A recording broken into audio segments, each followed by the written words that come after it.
some deal? Because that's not good enough for me. The music has to mean something. It has to say something! And it will, I promise. So then we have a parable about art and life and inspiration and the power of goodness, but unfortunately none of it is at all convincing. The story was by two Poles, one of them the director, Krzysztof Zanussi, and the screenplay by two Brits, Peter Morgan and Mark Wadlow. Maybe something was lost in the translation, but whatever. Everything is so enigmatic and frankly implausible that even while you admire the performances and note the careful use of locations from Krakow to Denmark, you're also keenly aware that this is a film that lacks identity, that seems to have been created solely because European co-production is now possible. On then to the movie news. Oscar-winning director Clint Eastwood will no doubt make Kevin Costner's day when he directs him in The Perfect World. Costner plays an ex-convict who takes a child hostage and discovers the unhappy lad is both fatherless and afflicted with a strict mother. Eastwood also co-stars in the movie as the Texas lawman on Costner's trail. William Hurt has the lead role in the screen adaptation of the novel Second Best, with British support from Jane Horrocks, who was in Life is Sweet, Prunella Scales and Nearest Hughes. Chris Menges, who made World Apart, started directing on location in Wales on the 29th of March.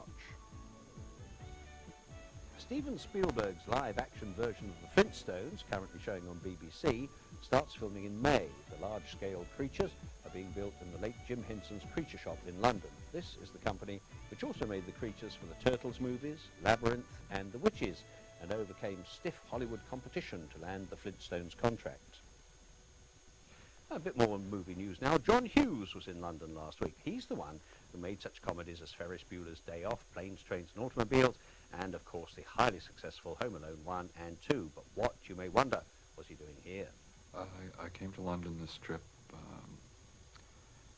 sort of preliminary to begin casting a couple films that we're going to be making later in the year.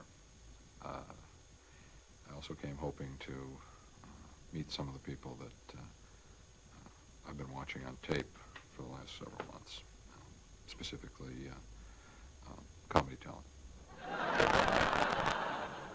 If you create great universal characters that are funny and engaging and touch people,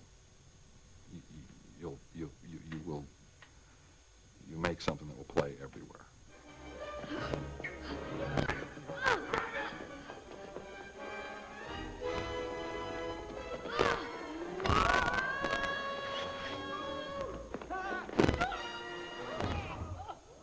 In America, you tend to think of British comedy, think Monty Python, that's the end of it, but it's just the beginning.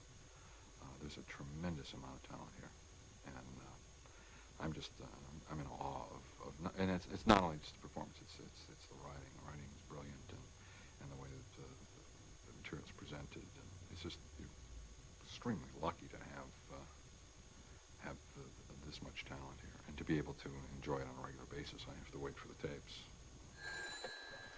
Hello, the Somme public baths. No running, shouting, or piddling in the shallow end. Rowan Atkinson, I think, is just a genius. I mean, I'm in awe of what he does. Hugh Laurie and Stephen Fry are terrific. Harry Enfield. It really is John Cleese-tastic to see you, mate.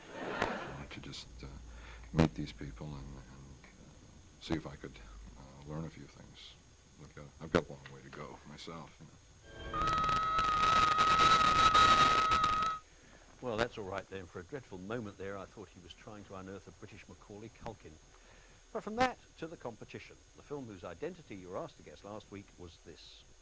You know, on second thoughts, maybe I won't have a drink with you. Okay, then I'll go home. Have a safe trip. I'll go home and call the TV stations. Give them what they want. Let them take their cameras into my daughter's hospital room.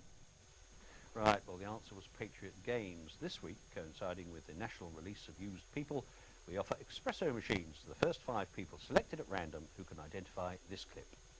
So if I ran, there's no way I could beat you, is there? You won't run. What if I did? You wouldn't shoot a brother in the back. As usual, the telephone number is 0891 800 330, and of course you can call in with your answer any time until midnight on Sunday. And so to Best of the Best 2, which can most usefully be described as entertainment for the dim and spotty. I didn't see Best of the Best 1 because it went straight to video, and if it was anything like the sequel, I'm not at all surprised. This is a martial arts caper with comic book plot, characters and dialogue, which places heavy emphasis on face pummeling, groin kicking, Glasgow kissing, and the deliberate breaking of people's arms in close-up and with stereophonic sound effects, so that even the dimmest and spottiest can get the message. The story, if I can so dignify it, has Christopher Penn, a martial arts fighter who presumably baffles his opponents with his remarkable slowness and plumpness, taking on and for his effrontery being killed by the monstrous Brackus, Ralph Muller, a graduate of the Talking Clock School of Drama. The late Penn's friends and fellow karate experts Eric Roberts, Julia's big brother, and Philip Ree are so enraged by his fate that they... Actually, Roberts and Ree are being quite brave because, as you saw, they're rather slight, while Brackus is enormous. No mere 3 Weetabix wimp This is a man who eats at least 2 lightly boiled Arnold Schwarzeneggers for breakfast. So he accepts Ree's challenge to a fight to the death, no doubt arguing reasonably that the smaller they come, the harder they fall. This is pathetic stuff, as silly as it is vicious, and the only mildly interesting question it raises is whatever happened to Eric Roberts' career that he should have descended so far.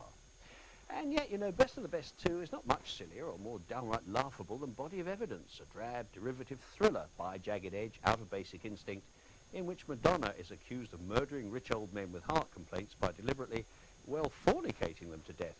It's quite an original idea, really, that a woman should be at the same time the killer, the weapon, and the scene of the crime. Here, however, endeth all vestige of original ideas.